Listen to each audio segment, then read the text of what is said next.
జఫన్యా గ్రంథము 2వ అధ్యాయం. ఈ దినము బైబిల్ ధ్యానము కొరకు జఫన్యా గ్రంథము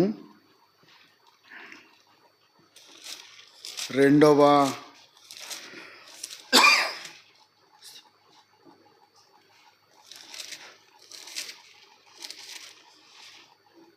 అధ్యాయం.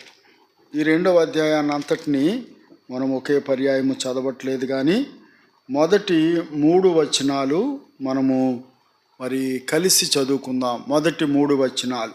సిగ్గుమాలిన జనులారా కూడిరండి, పొట్టు గాలికి ఎగురునట్లు సమయము గతించుచున్నది. విధి నిర్ణయము కాకమునుపే, యెహోవా కోపాగ్ని మీ మీదకి రాకమునుపే, మిమ్మల్ని శిక్షించుటకై యెహోవా ఉగ్రదినము రాకమునుపే కూడిరండి. దేశములో సాత్వికులై ఆయన న్యాయ విధులను అనుసరించి సమస్త దీనులారా యెహోవాను వెదకుడి. మీరు వెదకి వినయము గలవారై నీతిని అనుసరించిన ఎడల ఒకవేళ ఆయన ఉగ్రత దినమున మీరు దాచబడుదురు. ప్రభు సహాయం కొరకై ప్రార్థన చేసుకుందాం. ప్రేమ కలిగిన కృప కలిగిన మా ప్రియ పరలోకపు తండ్రి, పరిశుద్ధుడా, మీకు వందనాలు, స్తోత్రాలు. ఈ ప్రవక్తల గ్రంథాన్ని ఇంతవరకు మేము ధ్యానం చేసుకోవడానికి మీరు మాకు ఇచ్చిన కృపా సహాయాన్ని బట్టి మీకు వందనాలు. ఈ సమయంలో జఫన్యా గ్రంథము 2వ అధ్యాయాన్ని ప్రభా మేము ధ్యానం చేస్తుంటుండగా ఈ అధ్యాయంలో ఉండేటువంటి సంగతులు మేము కొంత లోతుగా వివరంగా దాన్ని అర్థం చేసుకోవడానికి ధ్యానం చేయడానికి కావలసిన మీ కృపా సహాయము మాకు అనుగ్రహించమని మీ పాదములు చెంతకొస్తున్నాం. మీ నామ పేరట నిలబడుతున్నాను, వట్టివాడును, నోటి మాంద్యం కలిగిన వాడిని ప్రభా, జ్ఞానం లేనివాడును.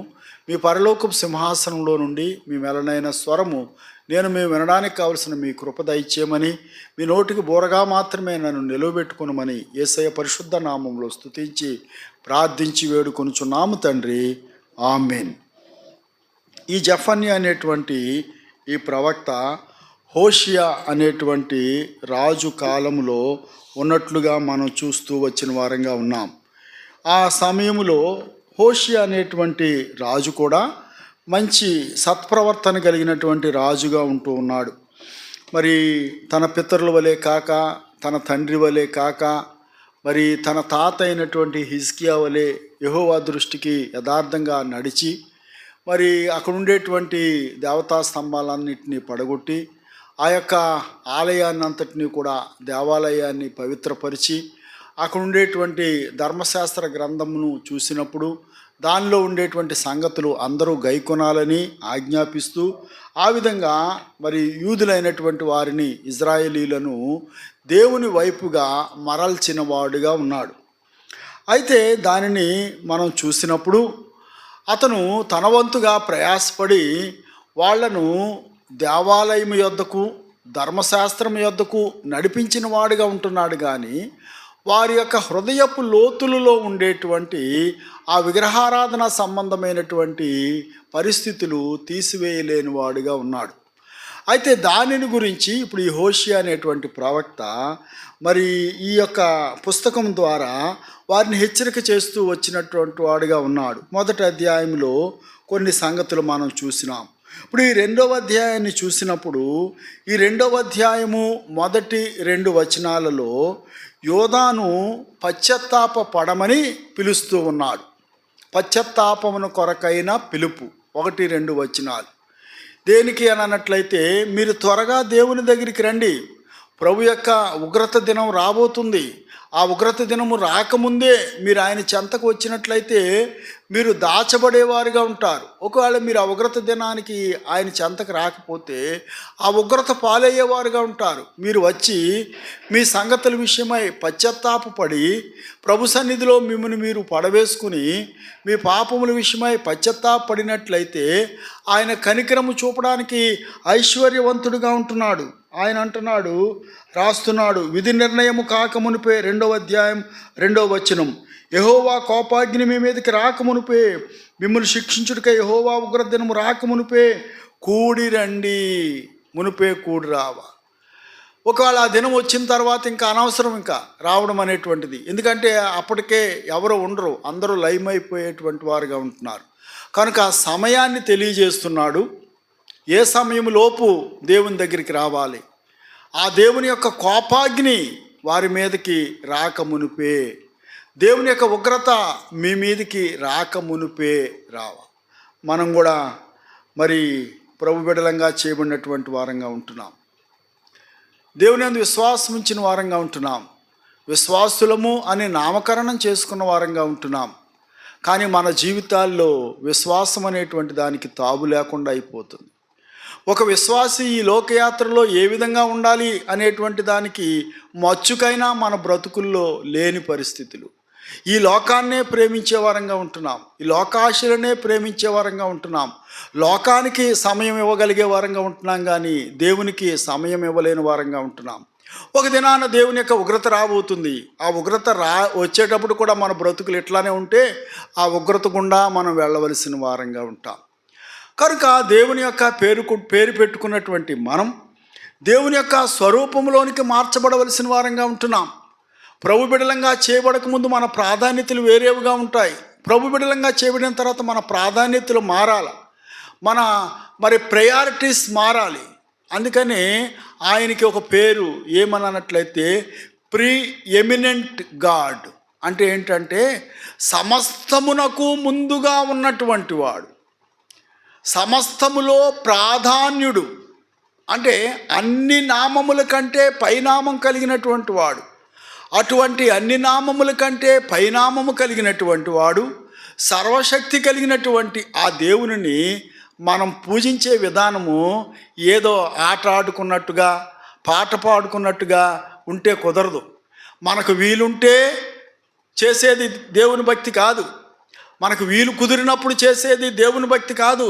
శ్రమైనా, నష్టమైనా, కీడైనా, ఆపదైనా, ఉపద్రవమైనా ఏమైనప్పటికీ కూడా దేవుని సన్నిధిని ఎవరైతే ప్రేమించేవారుగా ఉంటారో వారిని దేవుడు ప్రేమించేవాడుగా ఉంటాడు.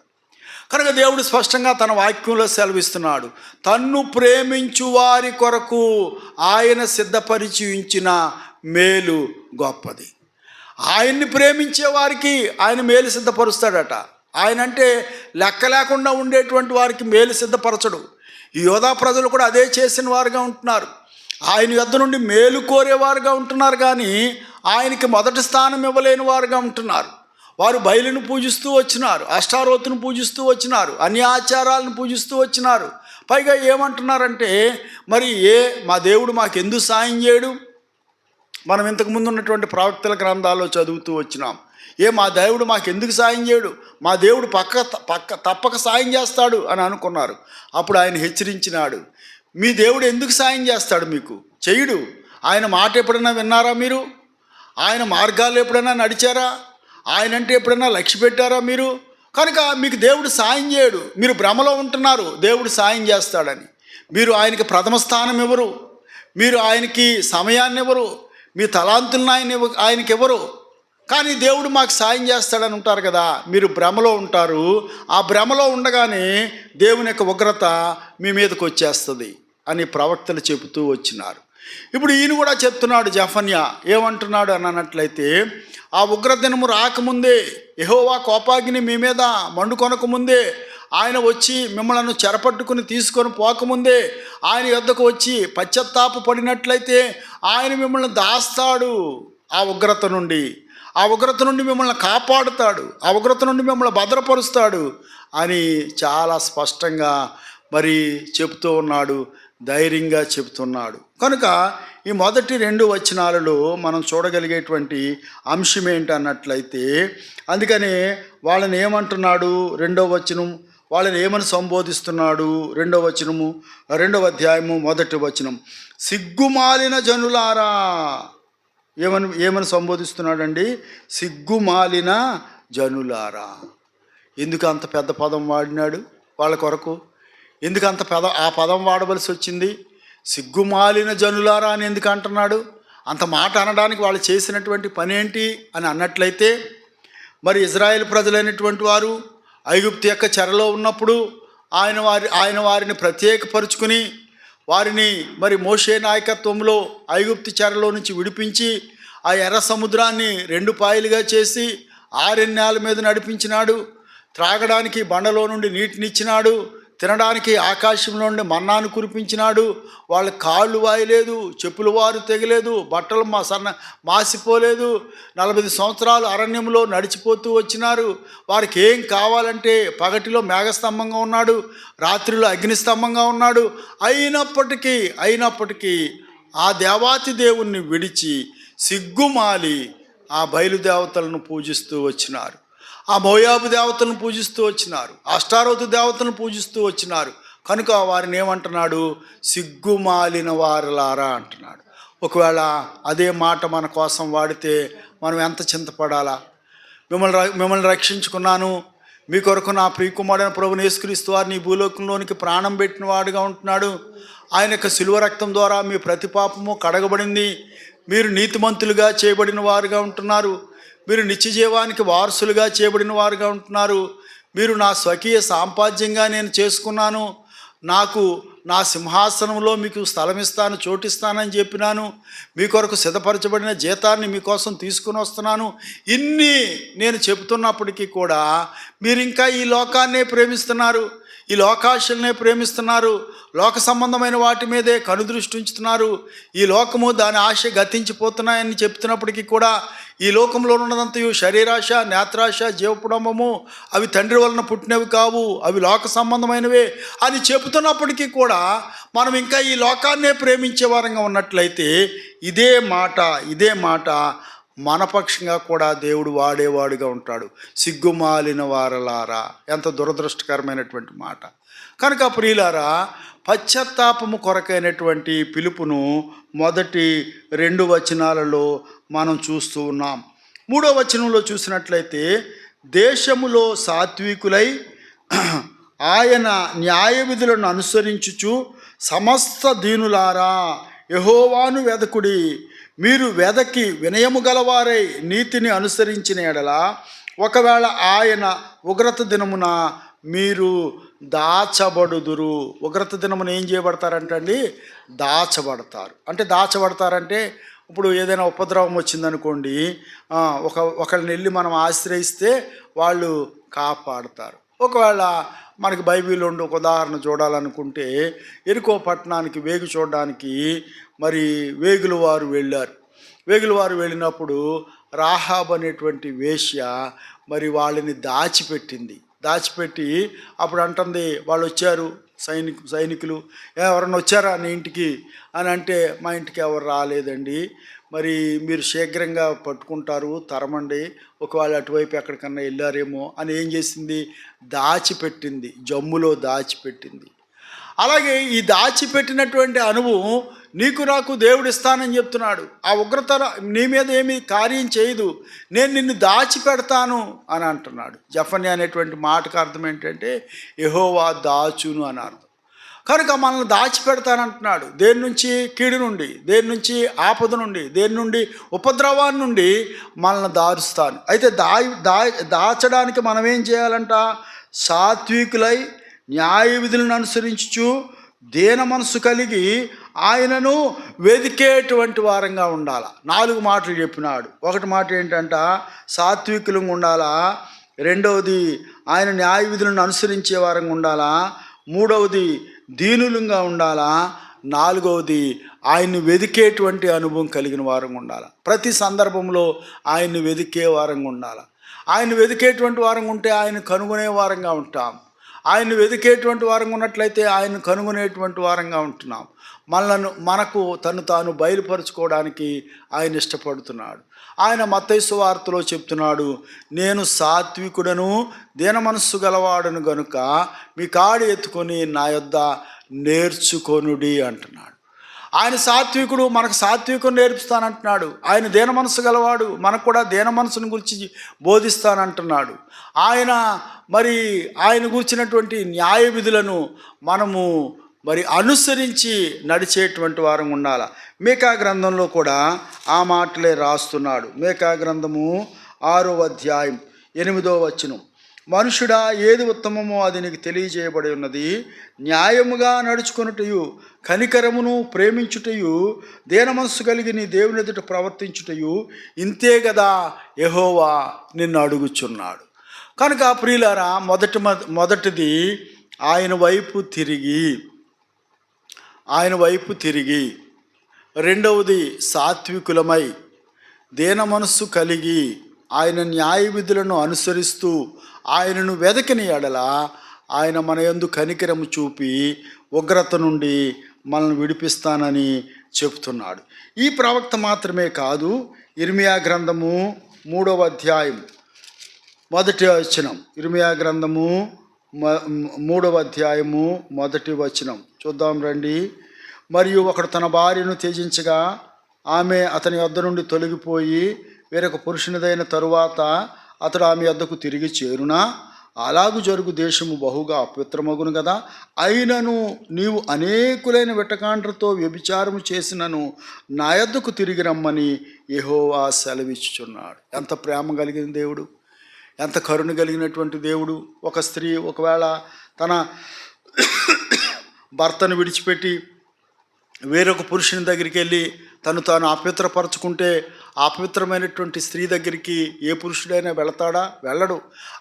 అలాంటి పరిస్థితిలో నీవు ఉన్నప్పటికీ కూడా నేను నిన్ను ప్రేమించి నా యొద్దకు రమ్మని ఆహ్వానిస్తున్నా అంటున్నాడు. మనం కూడా ప్రభు పేరు పెట్టుకున్నటువంటి తర్వాత కూడా అనేకమైన రీతులుగా మనల్ని మనం అపవిత్రపరుచుకుంటూ వచ్చినాం. ఈ లోకాశల చేత, ఈ లోక సంబంధమైనటువంటి వ్యామోహముల చేత మనల్ని మనం అపవిత్రపరుచుకున్నాం.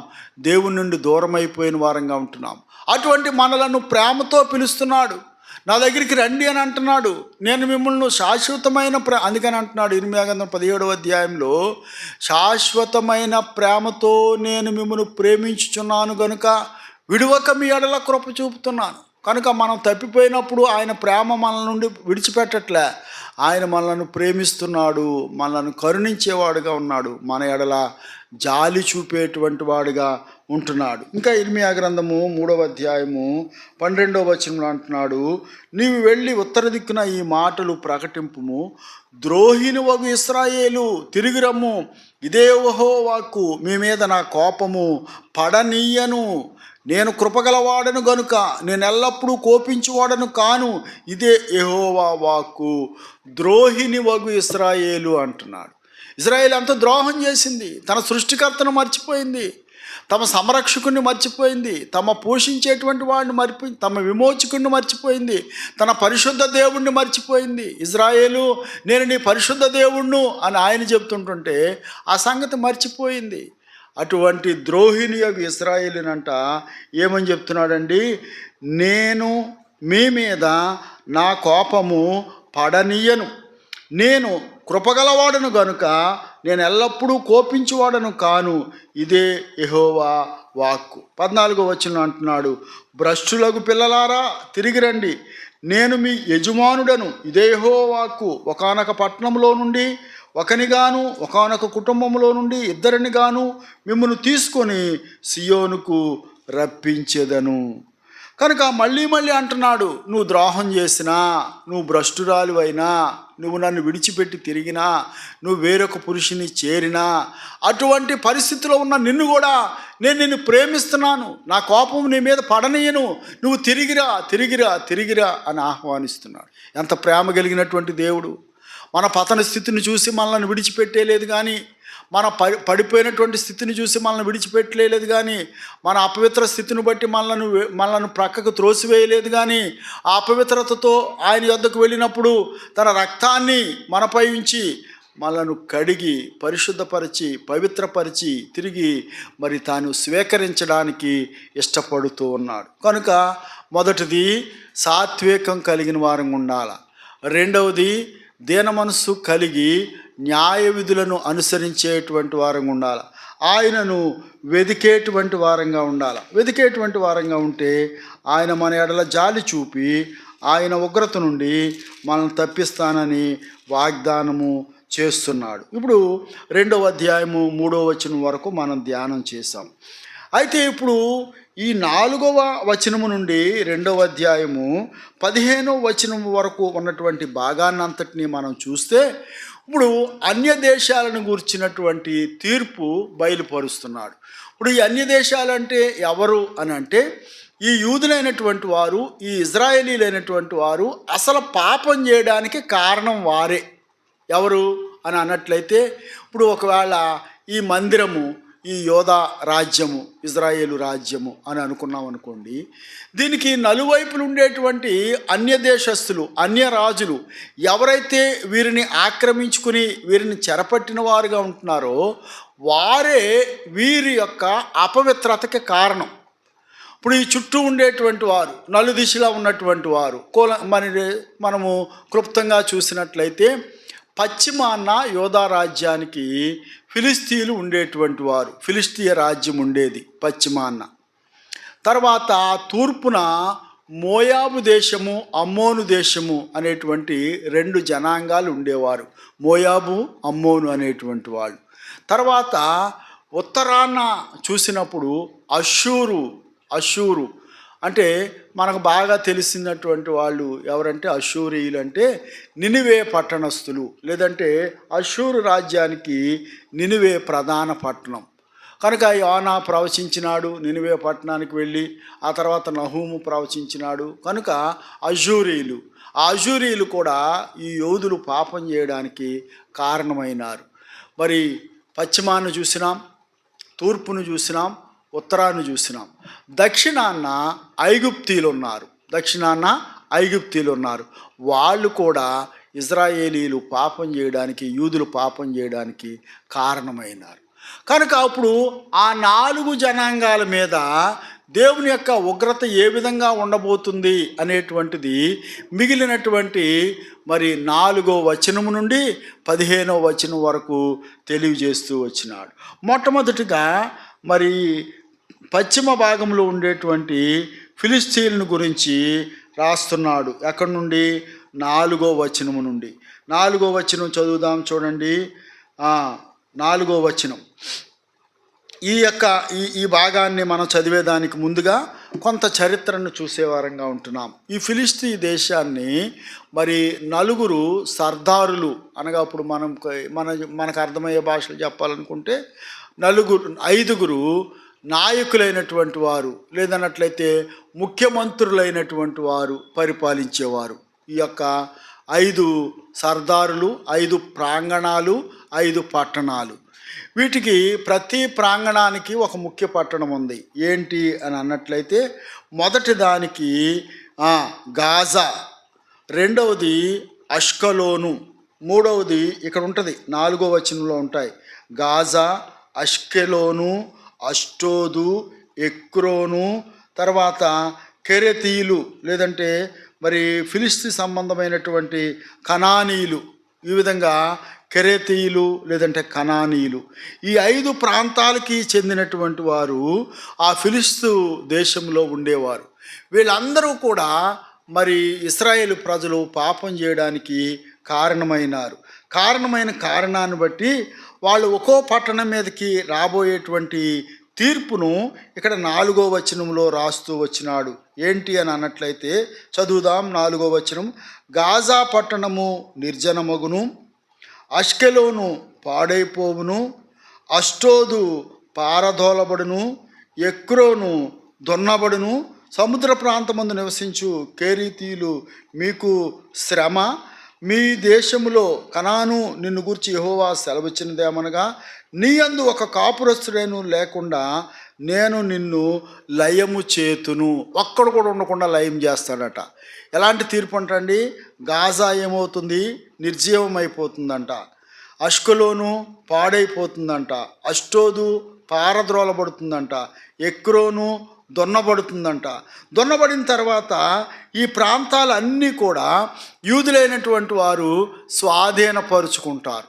మరి చరిత్ర చూసుకున్నట్లయితే ఈ ఫిలిస్తీన్లు ఎన్నో పర్యాయాలు మరి యూదులైనటువంటి వారిని, ఇజ్రాయేలీలైనటువంటి వారిని దండెత్తి ఎప్పుడు కూడా వాళ్ళ పంటలను ధ్వంసం చేస్తూ వాళ్ళని చెరపట్టి వాళ్ళు పండించిందంతా కూడా పట్టుకుని పోయి ఇంకా చాలా పర్యాయాలు మరి ఎల్లప్పుడూ కూడా ఈ ఇజ్రాయేలీల మీద మరి ఒకవేళ వీళ్ళు డైరెక్ట్గా దండెత్తలేకపోయినప్పటికీ కూడా ఎవరన్నా దండెత్తి వస్తుంటుంటేనట వాళ్ళకి మంచిగా సమాచారం అందించి వాళ్ళకి సహాయం చేస్తూ ఆ మిలిటరీ ఫోర్సెస్కి వాళ్ళు షెల్టర్ ఇస్తూ, అంటే ఇప్పుడు ఈ దినాల్లో మనం చూసినట్లయితే మనకు అర్థం కావాలనుకోండి, ఇప్పుడు పాకిస్తాన్ ఉంది. పాకిస్తాను మరి ఇండియా మీదకి యుద్ధం చేస్తుందంటే చాలా దేశాలు సహాయం చేస్తాయి.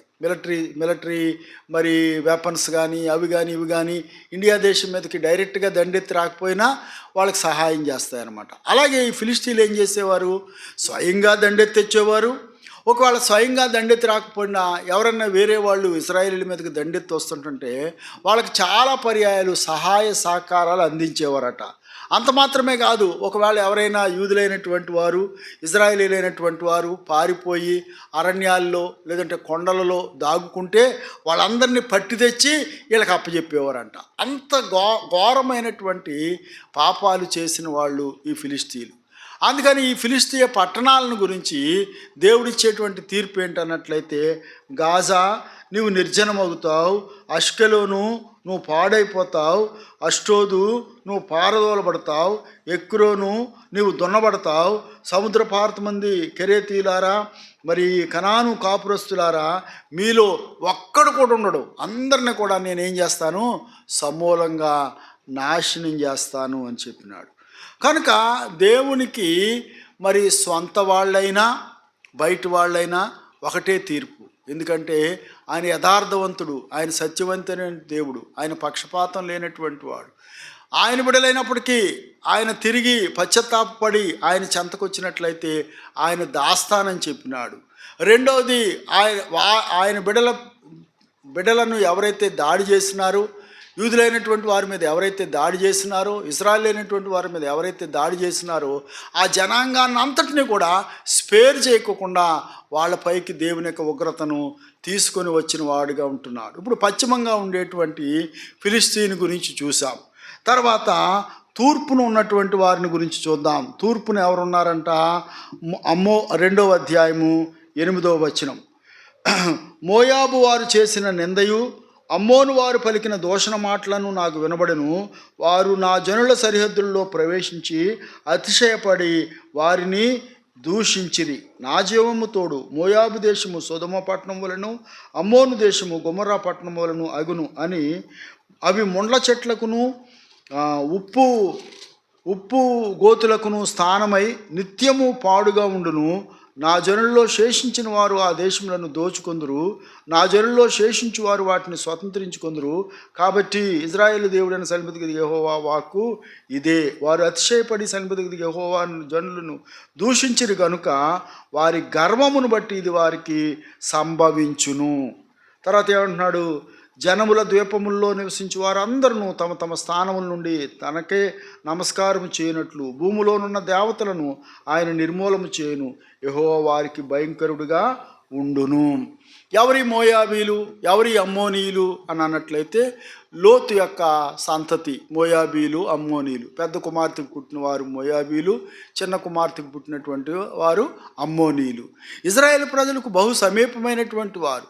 అయితే ఇశ్రాయేలు ప్రజలు ఐగుప్తు యొక్క చెరలో నుండి బయలుదేరి ప్రయాణమై వస్తున్నప్పుడు వీరిని ఆటంకపరిచినటువంటి వారు వాళ్ళ యొక్క మార్గాల్లో నుండి, అయ్యా మీ పట్టణంలో వెళ్ళిపోతాం, ఆ ప్రధాన రహదారి నుంచి అటు దిగం ఇటు దిగం, మా పశువులు కూడా ఒకవేళ మీ నీళ్ళు ఏమైనా తాగితే దానికి మేము వెలించుకుంటాం అని అడిగినా సరే మా పట్టణంలోనికి రావడానికి వీల్లేదు అని చెప్పి ఆటంకపరిచి వారిని దూషించిన వారుగా ఉంటున్నారు. ఇప్పుడు దేవుడు ఏమంటున్నాడు? మీరు దూషించిన ఆ దూషణకరమైన మాటలు నా చెవిని పడినాయి, నా ప్రజలైనటువంటి వారిని మీరు దూషించారు కనుక ఇప్పుడు మీరు ఏమవుతారు అని అన్నట్లయితే మోయబు సొదొమ వలెను, అమ్మోను గొమొర్రా వలెను అగును. సొదొమ గొమొర్రాల గురించి మనకు తెలుసు. అగ్ని గంధకాలు ఆకాశం నుండి దేవుడు కురిపించినాడు, అవి లయమైపోయినాయి, బూడిదైపోయినాయి. అలాగే మీరు అవుతారు. కారణం ఏంటంటే నా ప్రజలైనటువంటి వారి యొక్క అక్కరత మీరు తీర్చలేదు. ఆ కారణాన్ని బట్టి మీరు సొదొమ వలె గొమొర్రా వలె అవుతారు. మీ యొక్క అతిశయముతో కూడిన మాటలు, మీ దూషణతో కూడినటువంటి మాటలన్నింటినీ కూడా నేను విన్నాను, నా చెవిని పడిని. కనుక ప్రియులారా, మనం అనుకుంటూ ఉండొచ్చు, మనల్ని ఇన్ని మాటలు అంటున్నారు వాళ్ళు, కానీ దేవుడు ఎక్కడున్నాడు, ఏమి చేయట్లేదు అంటే ఏమి చేయకుండా ఉండడు.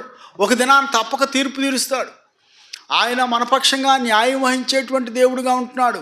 అన్యాయం చేసిన వారిని విడిచిపెట్టేటువంటి వాడుగా లేడు.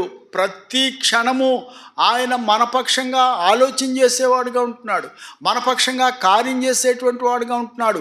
తాను పేరు పెట్టినటువంటి యూదులైనటువంటి వారిని, ఇజ్రాయేలీ జనాంగమైనటువంటి వారిని ఈ మోయాబీలు అమ్మోనీలు దూషించిన కారణాన్ని బట్టి వారిని లయము చేస్తాను అని ప్రవచిస్తూ వచ్చినాడు. కనుక ప్రియులారా, మనకి గొప్ప నిరీక్షణ ఏంటంటే, ఒకవేళ ఎవరైనా మన మీద అన్యాయపు తీర్పు తీర్చినప్పటికీ కూడా మనం మౌనంగా ఉన్నట్లయితే దేవుడు తగిన సమయంలో వారికి విధించవలసిన శిక్ష విధిస్తాడు. మనమే చేసుకున్నాం అనుకోండి, మనమే నోరు చేసుకున్నాం అనుకోండి, దేవుడు ఇంకేమీ చేయడు. కనుక మొట్టమొదటిది పశ్చిమంగా ఉన్నటువంటి ఫిలిష్తీయులపై ఉండేటువంటి తీర్పు జెఫన్యా బయలుపరుస్తూ వచ్చినాడు. రెండవది తూర్పు భాగంలో ఉన్నటువంటి అమ్మోను మోయాబుని గురించినటువంటి తీర్పు బయలుపరుస్తూ వచ్చినాడు. అవి నిర్జనమైపోతాయని, సొదొమ గొమొర్రా పట్టణాల వలె అయిపోతాయని దేవుడు జ్ఞాపకం చేస్తూ వచ్చిన వాడుగా ఉంటున్నాడు. తర్వాత భాగంలో మనం చూసుకున్నట్లయితే ఉత్తరాన ఉన్నటువంటి వాళ్ళు అషూరీయులు, అషూరీయులు. ఆ మాట చూద్దాం రండి. 13వ వచనం. ఆయన ఉత్తర దేశం మీద తన హస్తమును చాపి అషూరు దేశమును నాశనము చేయును, నినివే పట్టణము పాడు చేసి దాని ఆరిపోయిన ఎడారి వలె చేయును, దానిలోని పశుల మందలు పండుకొనును, సకల జాతి జంతువులను గుంపులుగా కూడును, ఊడబాతులను తొంబోళ్లను వారి ద్వారముల పైకమ్ముల మీద నిలుచును, పక్షుల శబ్దములను కిటికీలలో వినబడును, గడపల మీద నాశనము కనిపించును, వారు చేసుకొనిన దేవదారు కర్ర పని అంతటిని యెహోవా నాశనము చేయును. ఇప్పుడు ఈ నినివే పట్టణం, ఈ అషూరీయులు అనగా మనకు అర్థం అవ్వాలంటే నినివే పట్టణాన్ని గురించి మరి మొదటగా యోనా వెళ్ళి ప్రవచిస్తూ వచ్చినాడు, సువార్త ప్రకటించినాడు. అప్పుడు వాళ్ళందరూ మారు మనసు పొందినారు. దేవుడు కనికరించినాడు. 1,20,000 మంది జనాంగాన్ని కాపాడినాడు. 100 సంవత్సరాలు పోయిన తర్వాత మళ్ళా నహూం వెళ్ళి కూడా ప్రవచించినప్పుడు వాళ్ళు లోబడకపోతే ఈ నినివే పట్టణం అనేటువంటిది టైగ్రీసు నది అనేటువంటి నదికి ప్రక్కనే ఉండేటువంటి పట్టణం. ఇప్పుడు ఆ టైగ్రీస్ అనేటువంటి ఆ నదికట మరి జలప్రళయం వచ్చిందంట. అంటే మన వరదలు అన్న రీతిలో వచ్చింది. ఆ వరదలు ఎంత తీవ్రంగా వచ్చినాయి అంటేనట, ఆ వరదల తీవ్రతకి ఈ నినివే పట్టణము భూగర్భంలో కలిసిపోయిందట. నినివే పట్టణం ఏమైపోయింది? భూగర్భంలో కలిసిపోయింది. ఒక్క మనిషి కూడా లేడు. ఆ యొక్క సముద్రంలో ఉండేటువంటి ఆ జంతువులు, ఆ పక్షులన్నీ కూడానంట ఆ నినివే పట్టణస్తుల ఇళ్ల ద్వారబంధాల మీద కూర్చున్నాయట. ఎంత దుఃఖకరమైన సంగతి ఇది. మొత్తం అనుకుంటున్నారు ఈ నినివే పట్టణస్తులు మమ్మల్ని ఎవరు ఏం చేయలేరు, మా ప్రాకారం కలిగినటువంటి పట్టణాలు, మా మీదకి ఎవరు వస్తారు దాడి చేయడానికి అని వాళ్ళు ఎంతో గర్వించిన వారుగా ఉంటున్నారు హృదయంలో. ఆ గర్వించి ఇష్టానుసారంగా జీవించిన కారణాన్ని బట్టి ఆ అషూరీయులు కూడా ఇజ్రాయేలీలపై దండెత్తి వాళ్ళని చెరగనిపోయి వాళ్ళని సమూల నాశనం చేయాలని కంకణం కట్టుకున్న వారుగా ఉంటున్నారు. కనుక వారి మీద కూడా దేవుడు తన తీర్పును కుమ్మరించిన వాడుగా ఉంటున్నాడు. ఈ జలప్రళయం వచ్చింది, నినివే పట్టణం అంతా సముద్ర గర్భంలో కలిసిపోయింది. అసలు నినివే పట్టణమే లేకుండా అయిపోయినటువంటి పరిస్థితి. తిరిగి చివరగా చూసుకున్నప్పుడు మరి 4వదిగా దక్షిణ దేశం 12వ వచనంలో కింద చూస్తున్నాం. కూషీలారా, మీరు నా ఖడ్గముల చేత హతులవుదురు. ఆయన ఉత్తర దేశం మీద తన హస్తమును చాపి అషూరు దేశము నాశనము చేయును, నినివే పట్టణము పాడగును. 12వ వచనం అంటున్నాడు, కూషీలారా అంటే ఐగుప్తులో ఉండేటువంటి ఇథియోపియన్ కంట్రీస్, వీళ్ళు కూడా ఇజ్రాయెల్ మీద పైన దాడి చేసిన వారుగా ఉంటున్నారు. దాడి చేసిన వారుగా ఉన్న కారణాన్ని బట్టి అంట ఈ కూషి దేశం మీద ఎలాగ వాళ్ళ మీద దేవుడు ఇచ్చేస్తాడట. 12వ వచనం, నా ఖడ్గము చేత హతులవుదురు. నా కూషీలారా, మీరు నా ఖడ్గము చేత హతులవుదురు. యెహోవా ఖడ్గము వారి మీదకు పంపినప్పుడు వారి హతులయ్యేవారుగా ఉంటున్నారు. కనుక ప్రియులారా, ఈ యొక్క అధ్యాయం అంతటిని బట్టి మరి మనం సంగ్రహించవలసినటువంటి సారాంశం ఏంటంటే, పాపాన్ని మనకు నేర్పింది చుట్టూ ఉండేవాళ్లే, కాదనట్లే. వాళ్ళని బట్టే మనం పాపం చేసాం. పాపం అంటే మనకు తెలియదు. ఈ లోకాన్ని బట్టే మనం పాపం చేసాం, మనకు పాపం అంటే తెలియదు అని అంటే దేవుడు క్షమించట్లే. మన పాపాన్ని విడిచిపెట్టి మనం పశ్చాత్తాపడి ఆయన్ని కనికరించమని కోరితే, ఆయన చెంతకొస్తే ఆయన మనలను ఉగ్రత దినం నుండి కాపాడుతాడు. రెండవది, మనకి పాపాన్ని నేర్పించిన వాళ్ళు, మనపై దాడి చేసినటువంటి వాళ్ళు, మనలను లోబరుచుకున్నటువంటి వారికి మీద కూడా దేవుడు తన ఉగ్రతను తీసుకొని రాబోతున్నాడు. ఇప్పుడు అర్థమైందండి.